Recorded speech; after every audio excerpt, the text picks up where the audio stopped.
Hey everybody, Scott Steen with the winnersandwhiners.com coming to you from the Zach Streif studio deep in the bowels of the Winners and Whiners Sports and Entertainment Complex to talk a little bit about the NFC divisional matchup there between the New Orleans Saints and the Philadelphia Eagles. As always, before we get started, get everything out of the way up front. Don't forget to like, don't forget to subscribe if you're digging what you're seeing.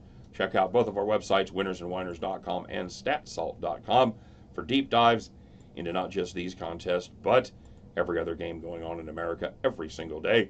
Not just sides and totals, but props, derivatives, the whole shebang. They got it over there at StatSalt and Winners and Whiners. And of course, as always, don't forget to shoot us your comments. Tell us what you're playing. Tell me if you like this pick. Tell me if you hate this pick. Tell us what picks that you do like today. And yeah, give us your stuff that you're doing. If you get it right, I give you a little shout out, a little hidey ho way to go.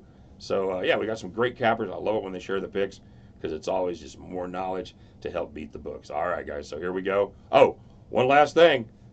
After this game, guys, 1 hour after this game, we're going to be doing our very first live drawing here on the YouTube. We're going to be giving away $100 cash. We're going to be giving away some cool swag. So you've got till the end of this game to get registered.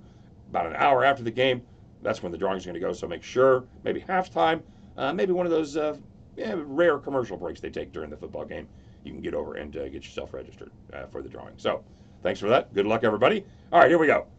Hey, it's Philly and it's New Orleans. New Orleans, 8-point favorite. 51 points is your over-under total down there in the dome. Philadelphia Eagles, tail of the tape, looks like this. 10-7 straight up, 7-9-1 against the number, 10-6-1 overs versus unders. New Orleans Saints, the Drew Brees gang, the number one seed there in the NFC, 13-3 on the season, 10-6, solid against the number, and the over is cashed just 7 times in their 16 games.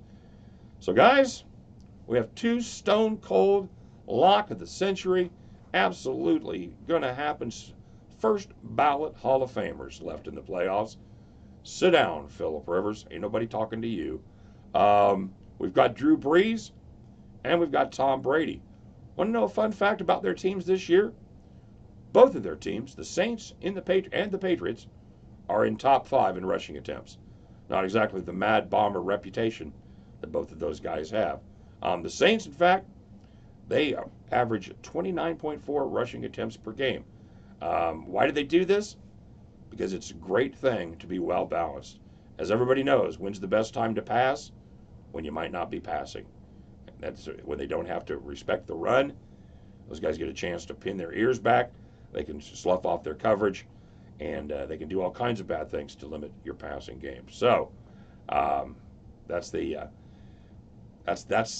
kind of the thought behind running the ball as often as they do to take pressure off your quarterback.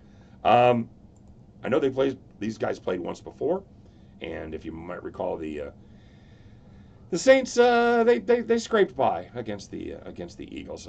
Actually, it was a blowout. So you might want to look and see if we're going to have a repeat. What did the Saints do last time that they were successful at against the Eagles?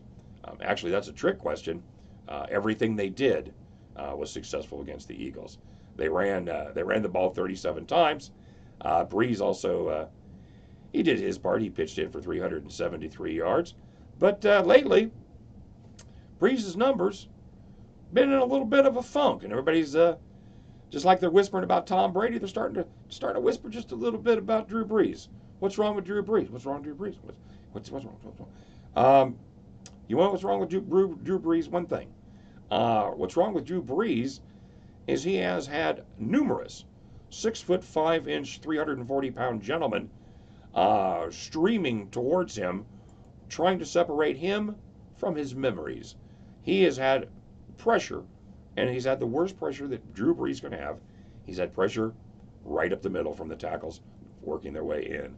The offensive line, they haven't been good. They haven't been giving Drew Brees time to throw. In fact, the last 3 contests, he was given an average of about 1.7 seconds before finding himself under pressure. That ain't much, folks. He's going to have the ability to step up and throw.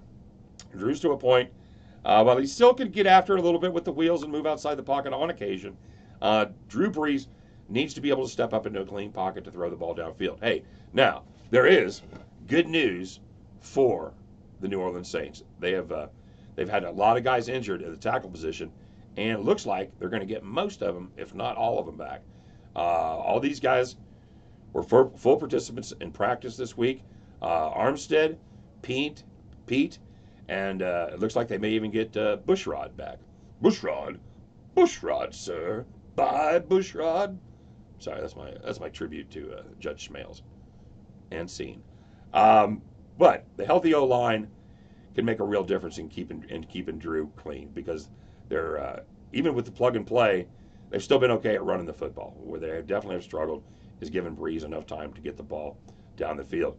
Now, the Philly front seven been very good at getting after the passer, but they, in spite of putting some pressure on Trubisky last week, they only sacked him twice.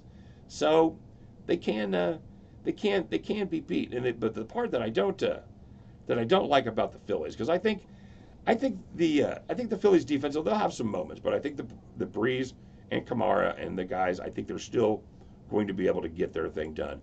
I worry about the other side of the ball if I'm a Philadelphia Eagles fan. The Saints defense, we've talked about it before, number 2 in the NFL in rushing D, and that's yards per game, and it's also yards per carry, 2 very important things. They are number 2 in the NFL in both. Saints, very, very difficult to run against. And the Eagles, they struggle to run the ball against average teams, against average defensive teams. They've got a lot of injuries, well-documented injuries in the backfield, but they're basically down to Smallwood and Sproles at this point, getting the majority of carries out of the backfield. I don't like that against this Saints rush defense, especially at home at all. That makes the Eagles one-dimensional. And as we remember from before, one-dimensional is not the way to be, sir. Not in any way, shape, or form. Last week against the Bears, the Eagles punted 5 times, and they threw 2 interceptions. They had 7 dry trips down the field where they came away with no points. If they have 7 dry trips against the New Orleans Saints, New Orleans will win by 20 or more. They cannot have dry trips. They cannot give Drew Brees and that offense repeated extra possessions, because they do their thing. And if you keep giving them enough shots, they're absolutely going to make you pay. I know the Eagles have been a very trendy pick here, catching more than a touchdown in a playoff game. You got the magic of St. Nick. How could you not pick the Eagles here, guys? Well, I'm going to show you. I'm taking the Saints right here. I think that the Eagles have had a great run. I like both these teams. They're definitely my 2 favorite teams left in the NFC. I'll root for either one of them next week. But I think the Saints, I think they're on a mission. I think they're going to do their thing. They want to get one more for Brees. They want to get one for the city. Those fans, Who Dat Nation, going to be fired up down there, guys. Laissez le bon temps rouler. The Saints get it done, minus the 8 points. So, guys, you heard it here first. Get down on the New Orleans Saints, minus the 8. And then you can join me at the end of this contest as we head back to the window. Take care, everybody. Good luck.